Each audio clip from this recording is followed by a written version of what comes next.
ബീഹാറിന് പ്രത്യേക പദവി എന്ന ആവശ്യം തള്ളി കേന്ദ്രം. പ്രത്യേക പദവി ഇപ്പോൾ പരിഗണനയിലില്ലെന്ന് ധനമന്ത്രി പങ്കജ് ചൗധരി വ്യക്തമാക്കി. തെരഞ്ഞെടുപ്പിന് ശേഷം പ്രത്യേക പദവി എന്ന ആവശ്യം JDU ശക്തമാക്കിയിരുന്നു.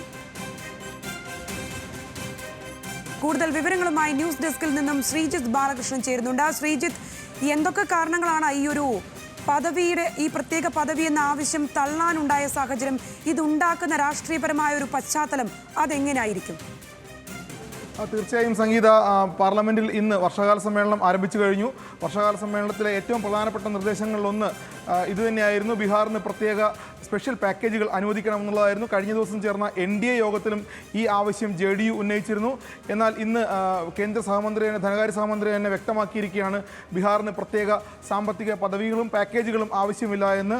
നമുക്കറിയാം, ഏറ്റവും കൂടുതൽ ഈ കഴിഞ്ഞ ലോക്സഭാ തെരഞ്ഞെടുപ്പിൽ JDU ഏറ്റവും കൂടുതൽ ആവശ്യപ്പെട്ടിരുന്നത് ബീഹാറിന് പ്രത്യേക പദവിയും പ്രത്യേക സ്പെഷ്യൽ പാക്കേജുകളും എന്നുള്ളതായിരുന്നു.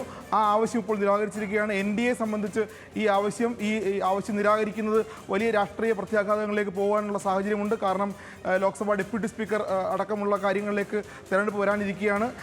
നമുക്കറിയാവുന്ന പോലെ തന്നെ ഇക്കാര്യത്തിൽ ഒരു സ്പെഷ്യൽ പാക്കേജ് അനുവദിക്കണമെങ്കിൽ ചില മാനദണ്ഡങ്ങൾ വേണമെന്ന് നേരത്തെ തന്നെ പാർലമെൻറ്റ് നിയമം പാസ്സാക്കിയുള്ളതാണ്. ആ മാനദണ്ഡങ്ങൾ പ്രകാരം ആ സംസ്ഥാനത്തിന് പ്രത്യേക സാമ്പത്തിക ആനുകൂല്യങ്ങൾ അത് വളരെയധികം പിന്നോക്കാവസ്ഥയിലുള്ള സംസ്ഥാനം ആയിരിക്കണമെന്നുള്ളതാണ്.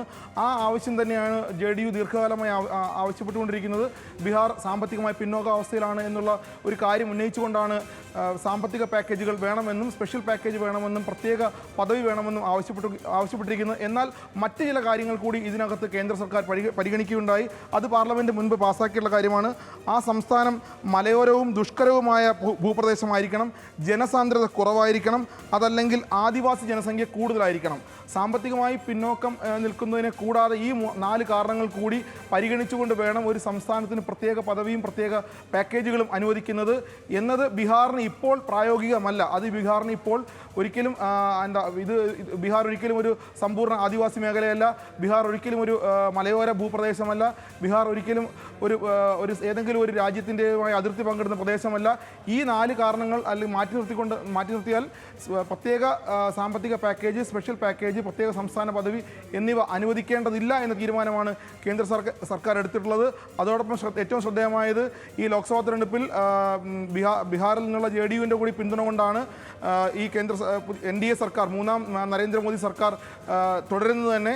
അതുകൊണ്ട് തന്നെ ഇത്തരത്തിലൊരു തീരുമാനം എടുത്തത് ബീഹാറിനെ മാത്രമല്ല ദേശീയ രാഷ്ട്രീയത്തെ വളരെയധികം സ്വാധീനിക്കുന്നതാണ്. അതോടൊപ്പം ചേർത്ത് വായിക്കേണ്ടത് ആന്ധ്രാപ്രദേശിലെ TDPയും ഈ ആവശ്യം ഉന്നയിച്ചിരുന്നു. TDPയും ഈ ആവശ്യം ഉന്നയിച്ചുകൊണ്ട് തന്നെയാണ് തെരഞ്ഞെടുപ്പിനെ നേരിട്ടത്. NDA പിന്തുണച്ചത്, മോദി സർക്കാരിനെ പിന്തുണയ്ക്കാനുള്ള പ്രധാന കാരണങ്ങളിൽ ഒന്നുകൂടി പ്രത്യേക സാമ്പത്തിക പദവി, പ്രത്യേക പാക്കേജ് ആന്ധ്രാപ്രദേശിനും അനുവദിക്കണം എന്നുള്ളത് കൊണ്ടായിരുന്നു. പക്ഷേ TDP ഇക്കാര്യത്തിൽ ഒരു ചർച്ചയ്ക്കും ഒരു ആവശ്യങ്ങൾക്കും നിന്നില്ല എന്നുള്ളതാണ് ഏറ്റവും ശ്രദ്ധേയമായ കാര്യം. ശ്രീജിത്ത്, ബീഹാറിന് പ്രത്യേക പദവി എന്ന ആവശ്യം കേന്ദ്രം തള്ളിയിരിക്കുകയാണ്. പ്രത്യേക പദവി ഇപ്പോൾ പരിഗണനയിലില്ലെന്ന് കേന്ദ്രം വ്യക്തമാക്കിയിരിക്കുന്നു. വിശദാംശങ്ങളാണ് ശ്രീജിത്ത് ബാലകൃഷ്ണൻ നൽകിയത്.